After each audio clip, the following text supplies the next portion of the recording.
Welcome to AO On Air. This is a podcast from ActiveOps, allowing us to present you topics ranging from operations management, leadership, technology, and new innovations.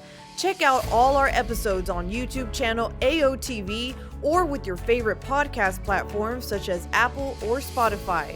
Now let's begin.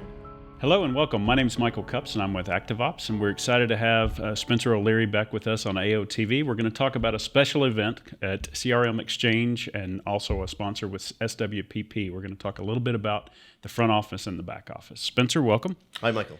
How are you? Why don't you introduce yourself? Yeah, so Spencer O Leary, I'm the CEO of ActiveOps North America. I run our business across the US and Canada. And as Michael says, we're really excited to be taking part in this SWPP event, and also this sort of subject that's starting to be fascinating for many members around the transition as we come from the front office and start doing workforce management for more blended operations and more back office operations. Yeah. So, and you're speaking at a panel with a couple of other people. I think Walgreens will be there, and right. SWPP Vicky will be there. So, you could tell us a little bit about that. What's the topic? Yeah. So the topic is this transition that we're seeing in the industry, where most businesses we're all now engaging with who have been reaping the rewards of good workforce management practices in the call center, and they're trying to do that in the other parts of their operation. So that sort of stretches in the first instance to multi-channel contacts, so not just phone calls, but email and web chat, live chat as well, and then also into back office operations, so more processing of the work. And the topic that we're talking about with SWPP is around those, if you like, the fundamental differences between those two or three different environments, and then some of the things that people need to think about, they need to watch for, and hopefully we'll get onto some tips and tricks that people can learn from as they start to make that transition and extension. Right, and so if you think about the front office and the back office where they've typically been separated, for obvious reasons, skills, training, all of that stuff, management. But with the economy like it is and the shifting of, the great resignation, everybody working from home, just this blended environment that's happening, there is a need to kind of start sharing resources or think about what resources can do what work at what time. So how does that happen? I mean, when I think about call centers, I think about somebody answering the phone, dealing with a customer and then hanging up, answering the next call, dealing with the customer and hanging up. But there's got to be there's more to it than that, right? Yeah, and I think we've seen a transition in the market. We've seen a transition as consumers.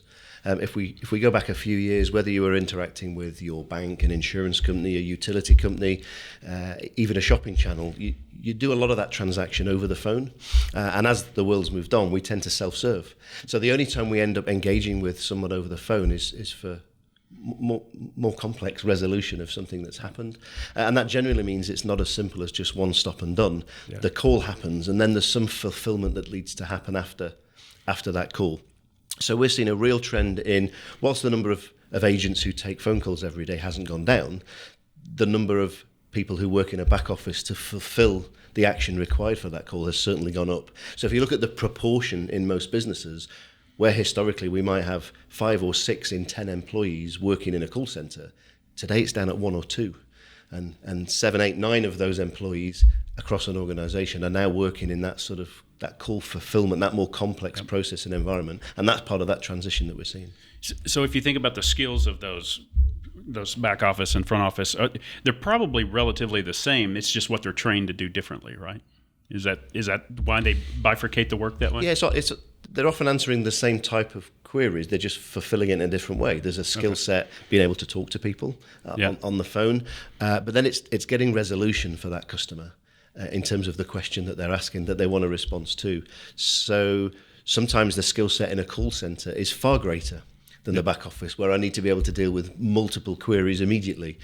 We see other organizations where the front office it's more triage. So it's a general skill of everything, and as soon as I need the call fulfilling, it gets handed to the back office, who have then very specialist siloed skills that they're going to deal with. So I don't think there's one size fits all, and that's what makes this transition for workforce managers harder, is that it isn't one size fits all, and it's complex. And as we move more to the specialist end of call fulfillment, the work gets more complex, it gets more variable, it gets harder to manage. And that's why the increasing need to have workforce management right across an organization, not just the voice-only contact center exists. So Spencer, we recently did some research globally around operations, and there's an interest that 90% of the people on average across different continents, it varied differently, but for the most part, 90% think there's a recession coming.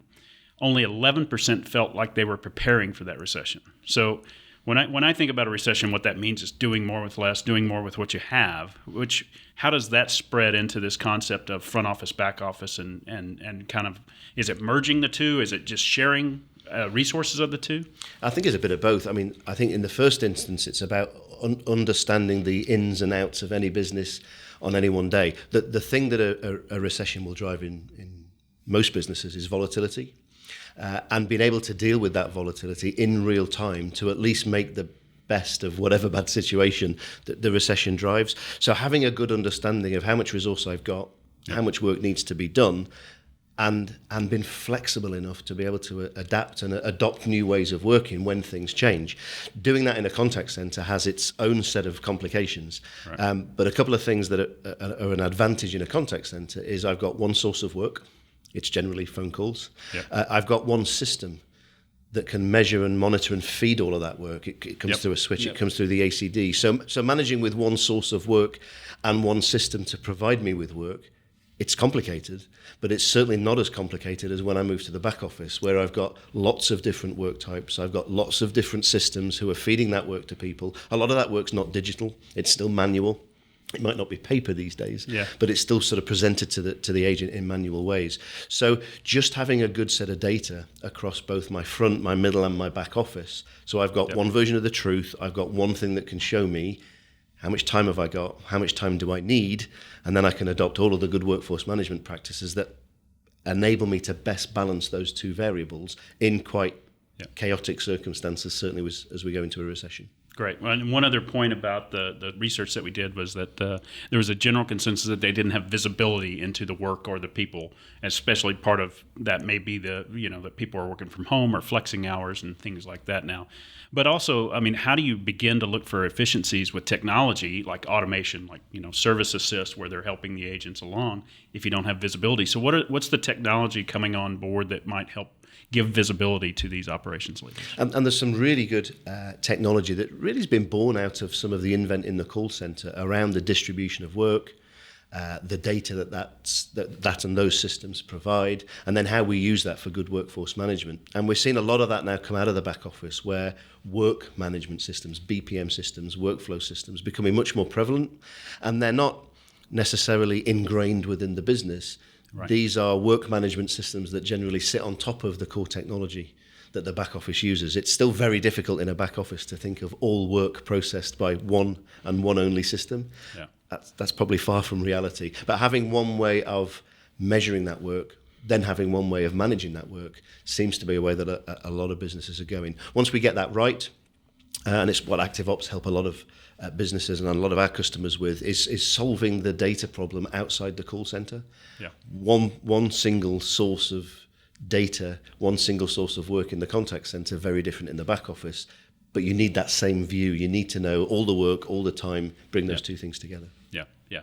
Okay, and final thoughts. I mean, I know you're doing a panel session, but somebody that may have missed that because they visited a different session, what's the final thoughts? Where should somebody start if they're thinking about merging, not necessarily merging, but coexisting the front and back office staff and resources? I think the biggest thing for me is, and we're talking about it during the session, but it's thinking about the fundamental differences between the design of a call center and the workforce management practices that are needed to get a good outcome, and the design of a back office and the workforce management principles and practices that are needed there. And when I talk to most people about those fundamental differences, they definitely start from a point that says, for a long time now, we've optimized call centers based on understanding our requirements for grade of service and using queuing theory to understand how many agents are needed to answer those calls. And some of the things that you don't see in a call center that you see in a back office, you start every day with zero work. There's nobody left on the phone that was on hold from last night. Yeah. You start with zero work, and you're trying to have a maximum queue length to answer calls in a certain amount of time to deliver that grade of service. And that's the whole principle that I'm using workforce management to try and optimize. If I think about the back office, we absolutely see there's work left over from yesterday. People call it work in progress or policy stock or inventory, whatever language we use. It's the amount of work that's sat inside a multiple day service level that's still within my process and needs to be done. So suddenly when I think about those differences, it's not enough to just think about how many people do I need for the work that's on demand and appears today. I've got to think about aged analysis. I've got to think about how much work I had come in maybe 3 or 5 or 7 or 10 days ago, and how that's moving through my pipe. So those differences, if we try and adopt the same workforce management principles that have worked really well in the call center, we find they don't work very well, or if at all, in the back office. Similarly, if we try and adopt some of the back office workforce management principles and do it in the call center, they don't work either. So it is about picking, getting the data right, making sure we have that full understanding of work and time, and then using the right workforce management principles so we can effectively deliver the outcomes that we want to in those environments. Excellent. Well, enjoy your panel next week, and enjoy the CRMXchange and SWPP aspect of it. So thank you for joining us today. Thank you. For those of you watching, feel free to go to activeops.com. You can hit our resource hub and you'll find any information about our products and solutions. You can also, we'll put on the QR code if you would like to download that research about the global recession and doing more with less. We're happy to make that available to you. Thank you very much.